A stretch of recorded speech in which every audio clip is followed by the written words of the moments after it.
Vánoce jsou křesťanské svátky připomínající narození Ježíše Krista, historicky navazující na pohanské oslavy zimního slunovratu jako symbolu znovuzrození slunce. K Vánocům se pojí množství lidových zvyků, jako například koleda, jesličky, vánoční cukroví a vánoční dárky, které podle české tradice nosí Ježíšek. Rozdávání dárků je s oslavami Vánoc spojené zhruba od 19. století, kdy se objevují literární zmínky o obdarovávání rodiny, přátel nebo služebnictva. Vánoce se však slaví v desítkách zemích po celém světě a v každé zemi se tradice trošičku liší. S odlišnými tradicemi se často liší i ten, kdo dárky pod stromeček naděluje. Proto vás nyní provedu menším seznamem dárkonosičů. Za prvé, USA, Santa Claus. Santa Claus je asi první alternativa, která se nám k Ježíškovi vybaví. Santa Claus, zkráceně Santa, v USA naděluje dárky ve svém ikonickém červeném kostýmu, nasaných taženými létajícími soby. Dárky naděluje do připravených punčoch na krbu a pod stromeček v noci z 24. na 25. prosince, když všichni spí. Do domu se dostává komínem. Američané dárky na rozdíl od Čechů rozbalují až 25.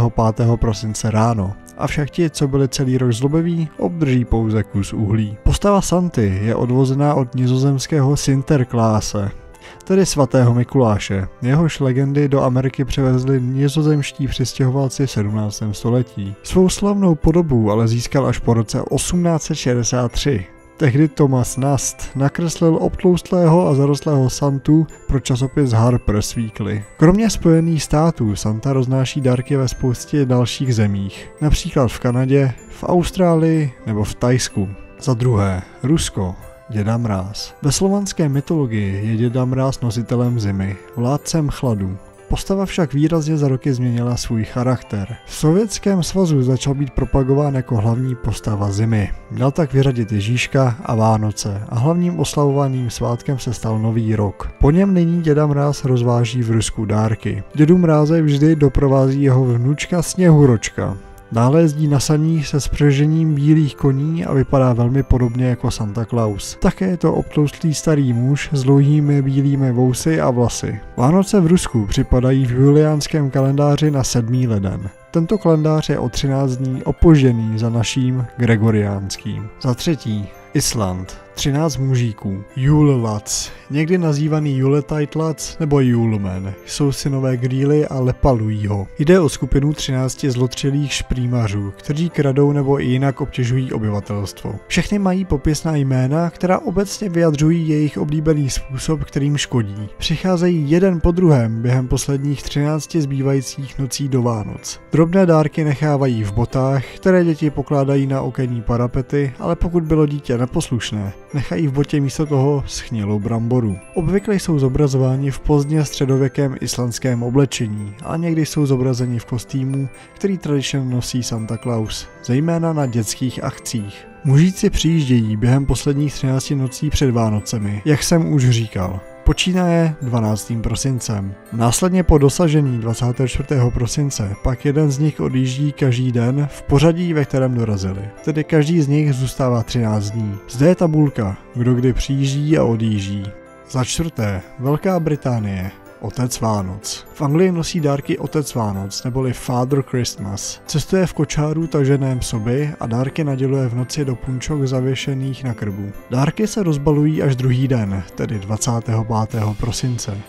V dnešní době se jeho postava příliš neodlišuje od již zmíněného Santy Klause. Také vychází ze svatého Mikuláše. S otcem Vánoc se setkáme i v mnoha dalších zemích. Například jako Père Noël chodí do Francie a ve Španělsku je nazýván zase Papá Noel. Za páté, Finsko.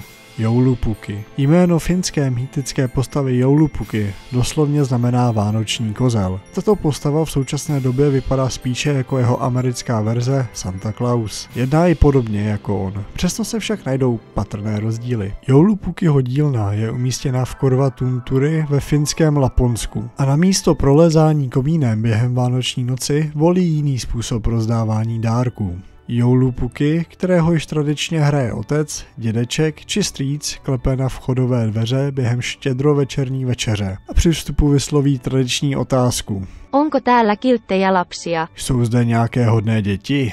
To znamená, že děti vidí skutečnou osobu, jak jim nese dárky. Tradičním oděvem této vánoční postavy je teplé červené oblečení. V ruce obvykle drží vycházkovou hůl a cestuje v saních tažených několika soby. V jedné věci se však tato zvířata liší od sobů Santy Klause. Tyto soby nelétají.